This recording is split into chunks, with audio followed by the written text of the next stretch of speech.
Good morning, everyone. Pioneer Agronomist Tony Zerrusen here to talk a little bit about later planted soybeans. All winter long, we've been talking about planting soybeans early and thinning the population. Well, unfortunately, Mother Nature has not allowed that this year. As we get into the last couple weeks of May, we will start to have to reconsider our planting plans. First things first, on the variety maturity. It's generally not an advantage to switch to an earlier maturing variety unless planting is severely delayed into the middle or late June. Soybeans are a photoperiod sensitive crop, so they respond to day length, or more particularly night length, and begin to flower when nights become longer, which is June 21st or summer solstice. Because of this, they will flower at the same time of the year, despite the planting date or relative maturity. So how are we going to take this information and use it to gain yield? If planting on the first week of June increase the seeding rate by 10%, could be an advantage to us. The reason being, plant density will hasten the canopy, but it'll also make the soybeans taller and increase the pods per acre.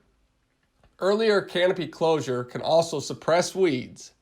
One thing to add, research has consistently shown a yield advantage with narrow spacing compared to 30-inch rows with late planting. Ohio State did a study in 2016 on late planting with row spacing showed that although the 30-inch crop looked better all year, it took the longest to canopy and yielded the least by a fair margin. Remember, our goal is to catch as much sunlight as possible. So some take-home points are, we won't have to worry about maturity switches yet. We need to consider bumping populations to encourage competition and to shorten the canopy time. Narrow rows show a yield advantage, so if we've got the ability for narrow row beans, absolutely take advantage of that. And delayed planting does delay harvest, but not as much as you would think. A 3-week delay in planting usually equates to about a 1-week delay in harvest. So I hope this was helpful. If you've got any questions, please feel free to contact me, and stay safe out there. That concludes this Pioneer Growing Point Agronomy video podcast.